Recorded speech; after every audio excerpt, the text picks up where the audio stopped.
je suis en état de sidération. Moi, vraiment, là, je suis en train de penser aux supporters. Oh, je suis en train de penser aux supporters du club qui se sont hype tout l'été, pré-saison, mercato, mais encore heureux, c'est normal d'avoir des attentes, de l'impatience et tout. Mais qu'est-ce qui se passe? Qu'est-ce qui se passe? Alors, ce qui est dingue, bon, j'espère que vous allez bien. Je suppose qu'il y a une très large majorité de Marseillais qui regardent cette vidéo, mais voilà, tout le monde, évidemment, le bienvenu sur cette vidéo et sur cette chaîne. Prenez soin de vous. Mais bon, si vous êtes Marseillais, mais vous devez avoir un mal de crâne. J'ai retrouvé ce petit tweet là de Data Player qui évoquait, c'était sûrement l'équipe que j'avais le plus hâte de retrouver avant le match contre Rennes. Mais c'est quoi ce foutoir? Je vous l'évoquais. C'était pas un secret. L'OM, objectivement, les gars, quand vous prenez un petit peu les équipes européennes, c'est une des équipes les plus intéressantes à suivre cette saison. Mais je comprends pas. Franchement, les gars, c'est l'information et c'est pour ça que je vous fais cette vidéo. Euh, L'Olympique de Marseille décide de se séparer d'Adrien Rabiot. Voilà, ni plus ni moins. Si vous avez raté l'information, c'est ça. L'OM veut se débarrasser de Rabiot. Ça a été dit par tout le monde, donc RMC, bien Fabrice Hawkins, euh, Philippe Sansfourche, RTL, certains comme Santi, qu'on connaît évidemment extrêmement fiable. Pour le moment, Roberto De Zerbi ne compte plus sur Raul, on l'avait plus ou moins compris, et Adrien Rabiot. C'est qu'est-ce qui se passe? Qu'est-ce qui se passe? Les deux joueurs ne seront plus retenus en cas d'offre satisfaisante et une décision approuvée par tout le monde en interne. Assez incroyable d'ailleurs, Philippe Sansfourche évoque raison invoquée, manque d'investissement du joueur. Assez incroyable. Et j'ai également vu ce tweet de Cocor que je connais un petit peu, que je salue si jamais tu passes par là, mon gars, qui parle du fait que Rabiot va réussir à se faire têche par Marseille et détester à Paris. C'est quand même quelque chose qui est très particulier. Alors, je suis vraiment pas là dans l'optique de attaquer pour attaquer, mais essayer de réfléchir. Parce que, pour ceux qui ne l'auraient pas vu, il y a quelques heures seulement, alors je m'exprime, j'ai sorti une vidéo concernant la mise à l'écart de Jonathan Rowe et d'Adrien Rabiot. D'ailleurs, ce qui est assez fou, c'est que j'étais en train de lire le commentaire et répondre au moment où cette information que vous voyez, l'OM veut se séparer de Rabiot est sortie. Donc, bah écoutez, en vrai, c'est un problème pour l'OM, enfin, c'est un problème, putain, mais les supporters. J'ai encore vu tout à l'heure ce tweet. L'OM, ce club de malades, le club trouve enfin de la stabilité avec trois hommes forts. C'est vrai, c'est un petit peu ce que je vous partage ces derniers temps. Vous pouvez aimer ou ne pas aimer l'OM. Alors évidemment, si vous êtes supporter, vous aimez votre club, c'est normal, mais comme tous les gros clubs, bah, il y a des gens qui n'aiment pas les clubs. Ça, c'est la vie du football et c'est ainsi. Maintenant, si vous enlevez votre casquette du supporter, voyez quand même que c'est bien mieux. On était quand même sur une ère un peu trop chaotique à l'OM. Alors, sous Longoria, il y a eu énormément de coachs. Un coach tous les 6 mois limite. Enfin, c'était laissez tomber. T'avais un truc, t'avais une stabilité, mais purée, je comprends pas quoi. J'arrive pas à comprendre. Il résume très bien la situation. Première saison prometteuse, t'es deuxième, t'as un nouveau coach qui est renommé, qui est réputé, qui est aimé, qui est apprécié, qui est respecté, tout ce que tu veux. Ok, la hype, elle monte, la hype, donc l'excitation. Pourquoi? Parce que tu as des bons matchs amicaux, tu as des joueurs qui sont bien bons. Bon, tu as une série documentaire, effectivement, que je n'ai personnellement pas vue. Tu as un sentiment d'unité, gros mercato sur le papier, les gars. Le mercato M, c'est effectivement, bah, en France, c'est probablement le meilleur. Au niveau quantité, évidemment. Niveau qualité, il y a quand même des recrues très, très, très qualitatives pour l'OM. OK? Dans l'optique du développement de Zerbi, une piètre prestation pour le premier match qui se termine par une défaite, ça, c'est des choses qui peuvent arriver. Comme je vous l'ai évoqué, les gars, nous sommes en tout début de saison. Si vous n'avez pas vu ma dernière vidéo, je vous invite quand même à aller la voir si vous voulez mon avis sur la mise à l'écart de ces deux joueurs. Mais je disais en synthèse, perdre lors de ton premier match, ça arrive. Évidemment que c'est frustrant. Vous êtes supporter, vous êtes frustré, c'est la normalité absolue. Les joueurs sont frustrés, énervés, c'est normal. Déborder jusqu'à se battre, ça a été le problème et le club a raison de les sanctionner. Bon, maintenant, est-ce que le fait notamment de vouloir se séparer de Rabiot, est-ce que c'est lié à ça? Oh là là là là, je comprends pas ce qui s'est passé. En fait, je ne suis pas assez calé OM pour pouvoir me prononcer. Peut-être que vous qui supportez Marseille, vous aurez peut-être un peu plus ce feeling de me dire, par exemple, Coro, en vrai, Rabiot, il voulait quitter l'OM. Peut-être que c'est ça, hein. Peut-être que limite le départ est forcé, je sais pas. Est-ce que Rabiot, il avait une volonté de départ cet été? J'en sais rien, les gars. Je suis pas assez dans le secret du détail. Voilà, bagarre dans le vestiaire, Rabiot, de leader qui prend une première saison à l'OM XXL. Je suis d'accord avec ça. Rabiot, il est excellent, très, très, très, très bon hein, sur la première saison. Pas de problème là-dessus. Et un joueur poussé vers la sortie. C'est une folie furieuse. Franchement, grosse force. Oui, bon, ça, c'est. Ouais, j'ai un peu de mal à m'exprimer parce que je m'y attendais pas du tout. En plus, c'est ce qui est dingue. Ma dernière vidéo, elle a quand même mal vieilli maintenant. Enfin, mal vieilli. Parce qu'à un moment, je dis, les gars, Rowe, je pense qu'il va partir. Rowe, 1er septembre, il est plus à l'OM. Mais j'étais en mode, Rabiot, il est beaucoup trop important. Il est beaucoup trop important parce que la qualité individuelle pure du joueur, elle est extrêmement précieuse. Il n'y a pas ce profil-là à Marseille, faut le savoir. C'est pas Hubert, etc. Et surtout, c'est quand même un taulier maintenant dans le vestiaire. Bon, il a même eu le brassard. Quand tu as le brassard de l'OM, c'est quand même que tu es une personne plus ou moins importante, bah évidemment importante. Et là, il est poussé vers la sortie également. Et alors, question, c'est là où vraiment les gens pourront m'éclairer un peu plus. À quel point la bagarre a joué? J'ai pas envie de me dire que ça peut être des prétextes, mais comment vous dire? Je pense quand même que ça, enfin, ça a sûrement joué. Il y a une bagarre qui éclate. Si le coach décide c'est fini, c'est fini. Alors, certains pourraient trouver ça extrême. Mais disons qu'un club, c'est un club, une institution, c'est une institution. Et évidemment qu'il y a des joueurs, bon voilà, ultra, ultra importants dans l'histoire, comme Messi, Ronaldo ou quoi. On peut dire, bon, on va pas les virer pour tout et n'importe quoi, mais je ne sais pas, je ne suis pas dans le secret du vestiaire, mais admettons que De Zerbi, Longoria, Benatia, tout ce que vous voulez, ont assisté à cette scène, ont vu la chose et ont vu la tension. Ça allait trop loin, eh ben, au revoir. Bon. Mais en fait, la question que je me pose, c'est est-ce que Rabiot était sur le marché, quoi? Est-ce que Rabiot était. Non, en vrai, non, Rabiot, il n'était pas sur le marché, c'est pas possible. Est-ce que Rabiot, avant le 19 août, était sur le marché? Si c'est pas le cas, alors ça veut dire que cette bagarre a forcément joué. Ou alors, ça c'est un peu ce que Philippe Sansfourche évoquait, je crois, un peu senti.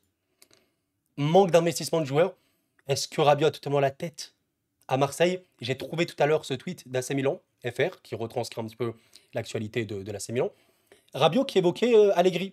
En fait, début d'été, enfin, ouais, un petit peu avant l'été, je parle souvent à Allegri. Pas seulement de football, mais de tout. Je l'apprécie vraiment en tant que personne. Il a une mentalité de gagnant. S'il m'appelle à Milan, je serai toujours disponible pour lui parler. J'ai vu hein, comme ça cette déclaration maintenant, bah, juste avant de tourner la vidéo. Là, avec le contexte maintenant, c'est un peu étrange, disons-le, mais c'est chaud. En vrai, là, purée, mais je. Moi, en fait, je suis en train toujours de penser forcément aux supporters. Parce que les supporters, ils demandent rien de plus que le fait que leur club aille bien. Littéralement, ils ne veulent rien de plus, rien de moins. Mais là c'est vraiment un cauchemar parce que pour eux, tout, c'était un peu une lune de miel, entre guillemets. Franchement, c'est une lune de miel. Je pense que t'es Marseillais. Je vais essayer de retrouver un peu le calendrier. Non, mais voilà, voilà les gars, soyons vraiment très clairs. Là, tu es un supporter marseillais, alors t'as vécu une période février, avril, c'était sombre. Comme j'évoquais un peu dans ma dernière vidéo, admettons que, voilà, regarde, tu vois, tu perds contre toutes ces équipes, OCR, Lens, Paris, Paris Saint-Germain, Reims et Monaco. Admettons que, tu vois, après Reims, t'es là, tu exploses un peu, sans se battre, attention, évidemment, dans le vestiaire. Mais tu te clashes un peu, voilà, il y a des mots forts ou quoi. Mais on remet les cartes sur table, tu craques un petit peu à ce moment-là, c'est compréhensible parce que tu ne peux pas perdre autant quand tu prétends à des choses grandes. Ok. Mais après ça, t'as réussi à bien terminer. Ok, regardez, hein, ta dernière défaite, eh ben, c'était quand même le 12 avril. Monaco, qui est quand même une équipe, évidemment, on sait très très bonne. Aucun problème là-dessus. D'ailleurs, je précise, hein, parmi les défaites, tu as perdu contre Paris et Monaco. Reims, c'était quand même évidemment problématique, ok. Mais après ça, victoire, victoire, t'as bien terminé ta saison. Tranquille, donc depuis ce moment-là, tu vis un très bon moment à Marseille. Les matchs amicaux sont bien passés, tu as même battu Aston Villa. Ok, c'est des matchs amicaux, mais tu as de la confiance qui génère, tu as le mercato. Il n'y a rien. Il n'y a pas de problème. C'est le calme plat. C'est fou, mais en vrai, en vrai, ça nous apprend un vrai, vrai truc, encore une fois. C'est bien parce que la vie, de manière globale, évidemment, au-delà du football, chaque expérience t'apporte des choses, t'apporte des leçons. Alors, des leçons plus ou moins importantes, plus ou moins fortes, mais des enseignements. Des enseignements. Et là, en vrai, on a toujours des rappels concernant ceci et dans le cadre du football, c'est assez incroyable de dire qu'un club comme l'OM, qui, euh, qui est dans le gratin du football français, qui fait partie des clubs les plus importants, mais les plus médiatiques aussi, avec Paris, c'est l'OM, le club le plus médiatisé de France. C'est une belle, belle leçon, un bel enseignement et un rappel de nous dire en vrai, je vais pas dire il y a des joueurs, ils sont pas faits pour ce genre de club, mais la gestion de la pression, le mental, c'est pas fait pour tout le monde. Je suis pas en train de dire que des mecs comme Rabiot, c'est pas des mecs sans mental ou quoi, parce qu'ils ont eu des carrières. Rabiot ne peut pas faire Paris Saint-Germain, Juve, voilà, même revenir en France à l'OM en plus, sans mental. Ça, c'est pas possible. Mais tout ce qui va être question, au-delà de Rabiot, de tout le monde, hein, tout ce qui va être question de concentration, volonté, entourage, etc., on ne sait pas. Et c'est un autre métier. Franchement, c'est un autre métier, les gars. C'est une folie, je comprends pas. Et à quel point. Vous voyez, moi, je disais vraiment, même dans ma dernière vidéo, j'évoquais le fait que les médias peuvent trop exagérer parfois. Jusqu'à parler de crise, machin, le vestiaire a explosé après le premier match, ça paraît un petit peu extrême. Là, tu vois, avec le recul, je suis en mode, il y a deux joueurs qui sont mis sur le marché. Alors, Raoult, on le savait à peu près. Mais Rabiot, Taulier, profil unique à l'OM, mis sur le marché. Alors, je sais pas à quel point il y a une crise à l'OM, je sais pas à quel point, mais c'est une crise relative. C'est une crise dans le sens où le vestiaire ne doit pas à ce point exploser sur un premier match. Et je pense que si on considère la position du club, qui se doit d'être puissante, alors s'il y a un point de non-retour qui a été effectué, les deux doivent partir. Mais là, ça, franchement, je sais pas, je suis dans une interrogation quant à la suite de la saison de l'OM. Je ne sais pas. Je suis en train de réfléchir là, mais en plus, Rabiot, il a joué tous les matchs de l'OM, non? Je sais pas, mais ouais. Bon, les matchs amicaux, non, mais il a joué, ouais, Rennes, il a joué, bon, il a joué contre tout le monde, quoi. Il a joué contre tout le monde, tout le monde. Ouais, il a enchaîné, hein. Il a enchaîné. Regardez, hein, regardez le temps, 90 minutes quasiment à chaque fois. Ouais, c'est. Je sais pas. Je suis dans une incompréhension. J'avoue que j'ai un peu de mal à faire cette vidéo parce que je ne comprends pas comment ça a pu déborder. J'essaie de réfléchir, mais je ne sais pas. Je vous montrer ça en fait dans ma dernière vidéo également. Par rapport au profil, c'est fou quand même. Oh, putain, mais j'ai eu. C'est vraiment fou parce que si vous allez revoir la dernière vidéo, je suis vraiment en mode Raoult, est-ce que tu peux le remplacer s'il part? Bon, s'il n'y a pas de recrue, je me dis, allez, il y a Emin Gouiri, il peut être un petit peu dans ce demi-espace gauche, aile gauche, ok, même si, comme on me l'a dit, je vous remercie d'ailleurs pour tout le retour, hein, il n'a pas fait la meilleure prépa, ok, mais il est assez dans ce rôle polyvalent, certes. Aubameyang, il peut être sur ce couloir, ok. Donc si Raoult part, c'est pas non plus le truc le plus gênant. Mais je vais vous évoquer la chose d'Adrien Rabiot, et c'est pour ça que je vous disais, pour moi, il va pas partir, parce qu'il y a pas de profil comme Rabiot. Rabiot, c'est alors, considéré comme un milieu central, mais voilà, central, box-to-box, très polyvalent, genre de dernier tiers également, il est vraiment très fort dans cet aspect. Et en fait, quand vous regardez les joueurs aujourd'hui de l'Olympique de Marseille dans ce rôle-là, il n'y en a pas. Højbjerg, milieu défensif plus reculé, clairement, c'est plutôt un milieu reculé qui va beaucoup toucher de ballon, beaucoup passer. Kondogbia, non, c'est clairement pas un profil à la Rabiot, surtout Kondogbia, je pense pas vraiment qu'il part dans une optique de titulaire à l'OM.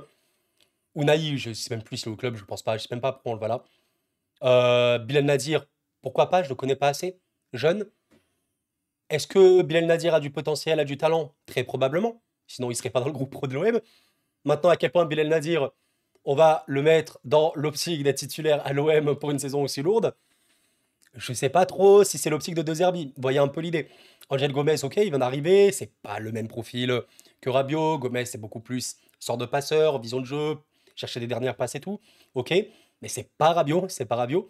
Harit, comme je l'avais évoqué, même si je sais que certains n'aiment pas forcément trop, moi c'est un joueur que j'aime bien, balle au pied, mais peut-être un peu trop inconstant et peut-être aujourd'hui il n'est plus dans les plans du coach.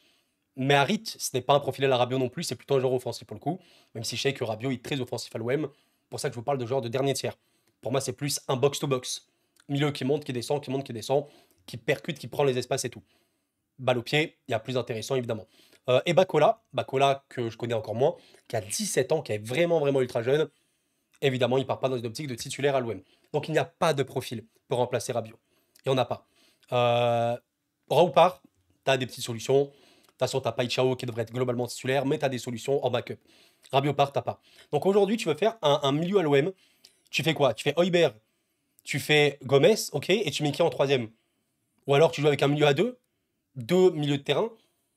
Ouais, mais non, je pense pas. Ou alors, je sais pas, tu vas te tenter des sortes de reconversions. Là, j'ai un trou.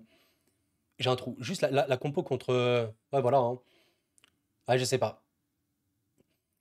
C'est vrai que Raw n'avait pas fait du tout un bon match, hein, contre Rennes. Mais c'est vrai que le vestiaire. Je peux comprendre les énervements, encore une fois, de certains qui veulent exprimer des choses. Mais jusqu'à se battre, c'est que mentalement parlant, t'es pas. Ouais, mentalement parlant, t'es pas fait pour ce genre de club. Tu vois, Raw, perso, c'est un joueur vraiment. Alors, je vais pas non plus. Voilà. Je sais qu'à l'OM, c'est un joueur qui peut être très aimé. Alors maintenant, après cet événement, je ne sais pas. Mais je l'avais évoqué l'année dernière. Pour moi, il a un vrai potentiel, ce mec-là. Mais il y a une forme de nonchalance. Il y a une forme de nonchalance, c'est le joueur. Il y a une forme d'individualisme, ok. Inconstance. Après, il est très jeune, ok. Mais je pense qu'il peut aller dans d'autres clubs. Mais voilà, c'est très dommage, quoi. C'est très dommage. Ouais. Le mental, on le dira jamais assez, les gars. Mais le mental, c'est. En fait, tu as beau avoir le talent que tu veux. T'es Messi, t'es Messi. Messi, si tu es Messi sur le terrain, t'es Messi. Si ça suit pas, là, tu ne peux pas avoir de carrière. C'est strictement impossible. Ce n'est pas possible. En fait, il y a même des joueurs. Ah non, c'est même pas. Il y a même des joueurs. La plupart des joueurs sont beaucoup, beaucoup, beaucoup moins talentueux que d'autres, mais ont des larges, larges meilleures carrières euh, parce que mentalement, ils sont parés. Et c'est aussi l'histoire du football. Et vous savez, regardez, je vous prends ce petit parallèle, peut-être pas le plus pertinent, mais je voulais peut-être avoir un petit mot sur ça, je viens d'y penser. Je vous montre ce Brésil. Alors, pourquoi je vous montre ce Brésil? Bah, je vous parle notamment d'Olivier Giroud. Olivier Giroud, pour moi, c'est un méga exemple dans le football. Giroud, le mec a 38 ans. Il a 38 ans. Dans 2 mois, non, dans un mois et 10 jours, il fait 39 ans. Mais quelle mentalité! Mais quel professionnalisme! Vous voyez ça, les gars? C'est magnifique. Et il y a eu plein de joueurs comme ça. Là, j'ai pensé à Giroud, j'ai pensé à Giroud comme ça. Mais c'est ça qu'on aime. Et là, c'est ce qu'il faut. Et j'évoquais la responsabilité du coach. Je sais que voilà, je vais peut-être pas être trop aimé en disant ça comme ça, mais je vous exprime toujours les choses auxquelles je pense déjà. Et surtout, je pense qu'il y a quand même une réflexion à avoir vis-à-vis de ça. Le coach est responsable de son vestiaire. Alors, considérez que le club veuille maintenant dire par rapport à l'événement, allez Rabiot, machin ou quoi, c'est fini, on vous veut plus au club, vous partez, basta. La position du club, c'est la position du club. Vous voulez montrer que vous êtes une forte institution, qu'importe votre nom, même si vous êtes taulier, et ben c'est terminé. Ça, on respecte, il n'y a pas de problème là-dessus. Mais quand je vous parle de responsabilité du coach, par définition, le coach, il est responsable de son vestiaire. Donc tous les joueurs que vous voyez ici, tous les joueurs sur le banc, tous les joueurs même absents, la responsabilité, ça revient à Roberto De Zerbi. De Zerbi, c'est quelqu'un maintenant qu'on connaît dans le football, il n'y a pas de problème là-dessus. Mais quand je vous parle de cette responsabilité-là, est-ce que De Zerbi met au mieux dans l'aspect mental ses joueurs? Encore une fois, je ne suis pas en train de sous-entendre quoi que ce soit. Je sais que globalement, les personnes ont compris sous ma dernière vidéo. Je vous remercie. J'ai vu vraiment des messages très très cool là-dessus. Merci à vous. Mais c'est des réflexions sans sous-entendu. À quel point le coach met bien ses joueurs mentalement? Parce que voilà, je ne suis pas en train de dire oui, De Zerbi, tu dois travailler comme ça ou quoi. C'est son métier, il sait bien mieux que lui ce qu'il fait. Est-ce que sa méthode est compatible avec certains joueurs? C'est surtout ça. La méthode de Zerbi, elle peut fonctionner sur plein de joueurs, comme elle pourrait ne pas fonctionner sur d'autres joueurs. Ce qui pourrait mettre à mal mentalement certains, et voilà, et machin. Et je sais que tactiquement parlant, il y a pas mal de Marseillais qui n'aiment pas forcément cet aspect de possession, parfois très très très très, très stérile, pardon, etc. Mais l'aspect mental. Quand tu sais qu'à l'OM, il y a énormément de pression, quand tu sais que le coach, il peut te mettre une pression, mais pas forcément saine, et ben parfois ça peut partir en vrille. Ça peut partir en vrille, et ouais, je suis en train de voir le bilan, là, Marseille, 37 matchs, 21 victoires, 11 défaites. Il y a quand même eu quelques défaites, hein. Il y a quand même eu quelques défaites pour la première saison. Beaucoup de matchs perdus à un moment, en février, on a vu tout à l'heure. Je suis un peu, ouais, je suis super là. Putain, je m'attendais pas du tout à ça, hein. Purée, Fabrice Hawkins, s'il a balancé ça comme ça, là, normal, c'est. RTL, ils ont balancé ça normal comme ça. Philippe Sampouche, ensuite Fabrice Hawkins. Santi, il est arrivé, il a normal, normal. Voilà, je m'attendais pas du tout à ce genre de début de saison. Ça me termine. Il y a une semaine, même moins, j'étais en mode, purée, mais alors là, les gars, l'OM, faudra vraiment les suivre. Franchement, c'est chaud, c'est assez chaud. Alors, quelques petites news. Si vous êtes là jusqu'à la fin de cette vidéo, ben déjà, merci infiniment à vous, les gars. Comme d'habitude, je vous invite toujours, ça prend 2 secondes, à me soutenir avec un petit like, avec un abonnement. Ça fait toujours déjà très, très plaisir. Merci pour votre soutien et ça m'aide à me développer. Merci infiniment, les gars. Petit update, du coup, bah, je fais la vidéo, le temps passe. Donc, on a des nouvelles informations. Notamment donc Marwan Belkacem en fait qui donne son avis que j'apprécie pas mal, parle pas mal de football au-delà de l'OM et il évoque justement que l'article de l'équipe précise que c'est la version de sa mère. J'attends d'avoir la version de tous. Donc c'est assez voilà. Alors on sait que sa mère c'est son agent, hein, son agente hein, qui littéralement gère sa carrière, etc. Donc est-ce que la communication vient d'elle apparemment? Oui, vis-à-vis de l'équipe. Donc, elle a probablement dit à l'équipe que voilà, l'OM veut se débarrasser de mon fils, probablement, hein. Ça, c'est un truc qu'on connaît vis-à-vis des médias. Pourquoi tous les médias sortent la chose d'un coup? Bah, parce que quelqu'un évidemment communique et probablement Madame Véronique Rabiot a évoqué ceci. L'OM veut se débarrasser d'Adrien. Ok, j'ai vu notamment ceci. Les 2 joueurs ne joueront pas face au Paris FC. LOL, vraiment. Bon, ça c'était évidemment très logique. Et j'avais vu un dernier petit truc peut-être. D'ailleurs, les gars, il y a Fabrizio Romano qui voilà, reporte également la nouvelle de Rabiot. Ouais, ça va très très vite, hein. Voilà, les dernières news, c'est ça en direct, hein, ce que je suis en train de voir. Littéralement, que je suis en train de voir, c'est voilà, la Juve et Milan sont intéressés par Adrien Rabiot. C'est ça. Il sera pas bradé, selon RMC toujours. Et des gros clubs comme Milan et la Juve seraient intéressés par le français et va falloir le remplacer. Bon, peut-être qu'il va retourner à la Juve, hein. Peut-être qu'il va retourner à la Juve. Mais s'il aime bien Allegri, peut-être Milan, mais bon, les gars, on va s'arrêter là, mais je suis un peu choqué, sonné. Je suis un peu sonné parce que, honnêtement, je ne, mais vraiment, à 0%. Il y a des choses parfois qui me surprennent, parfois à demi-teinte, c'est une pseudo-surprise, mais là, ça allait tellement bien l'OM. Tu finis deuxième, mercato, prépa, tout était parfait. Je ne comprends pas comment la situation a pu d'un coup. Vraiment, je comprends pas. Donc, bah force. Vous êtes Marseillais, je suppose que ça va pas du tout.